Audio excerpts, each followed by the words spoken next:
So Tezos is not meant to be a platform for many different applications, like decentralized apps to be hosted on.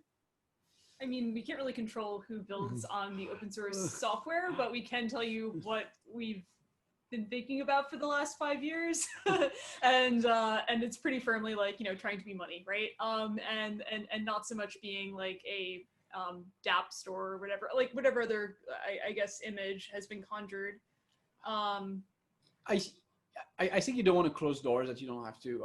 That if you don't like firmly have to close them, and if the world, you know, looks like, if it turns out that blockchains are primarily used for running dApps and so on and so forth, well, that's great. To dismiss that. But I think, you know, it's if you read the position paper, which I think the network holds pretty true to in terms of like reflecting the values that are stated, it's definitely the case that like the end goal is not to like be some sort of center that like has applications running on top of it. It's meant to like fold innovation into the protocol in a legitimizing fashion. So like that leaves a lot of room for experimentation at other parts of it, but it's you know, very much talking over and over again about being good digital money. The analogy I take is that if you look at cryptocurrencies as a form of digital gold, you can look at like dApps as a form of digital jewelry, in a sense of like, it's nice to have a jewelry industry, you know, that's, you know, because the jewelry industry uses gold, and so it's great, you know, but ultimately what makes the value of gold is not a jewelry demand. But it's, you know, but it's totally fine if it's there. It's great if it's there, but it's not, I don't think it's going to be the dominant focus for these networks in the future. And I think it's a relatively recent change in the Ethereum narrative too. So it's kind of like a recent phenomenon that sprung up in like 2017, 2018, mostly with, I guess, the ecosystem of projects coming off of the Ethereum chain and doing fundraising on that. So, you know, they had to kind of justify narrative some way or another. I think if you go back to like when Tezos was created, it's very much in the time of, there were new innovations that were coming to the fore. People were bootstrapping new networks in order to instantiate these innovations. We thought that was kind of silly.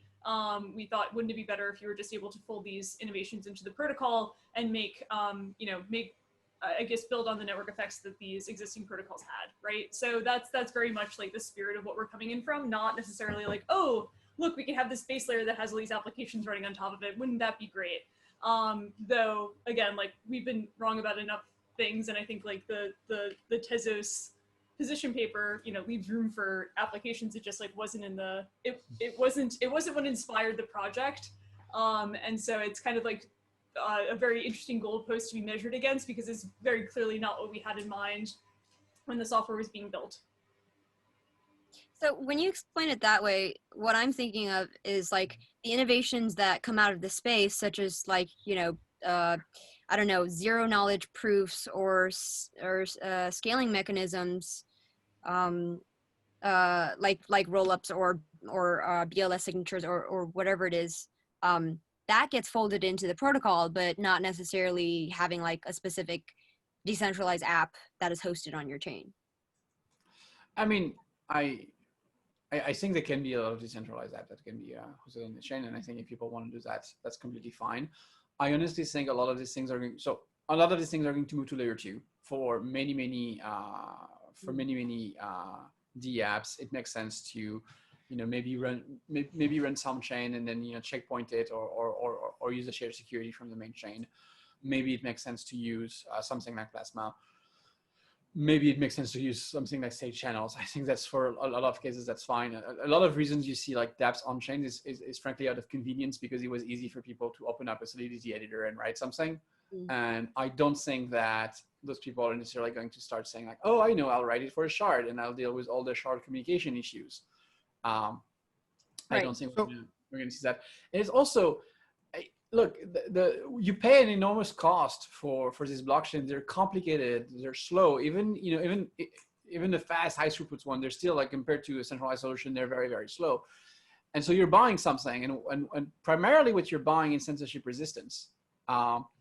And the question is, like, who's trying to censor you? And there's a lot of very, very valid reason to be concerned with censorship, but a lot of so-called DApps are not really, are not particularly at risk of censorship, and so it Like doesn't. crypto kitties need to be censorship resistant. Yeah, absolutely, because someone's gonna steal your kitties. I think there's something more to it. I don't think that CryptoKitty.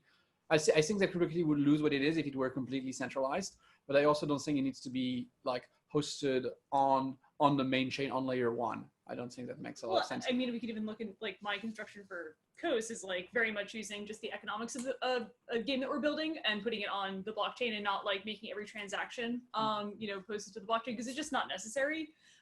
So I don't think there's been a lot of introspection as to what is sort of the value add of a blockchain in these in a fair number of projects. But that's okay. It's a very nascent field.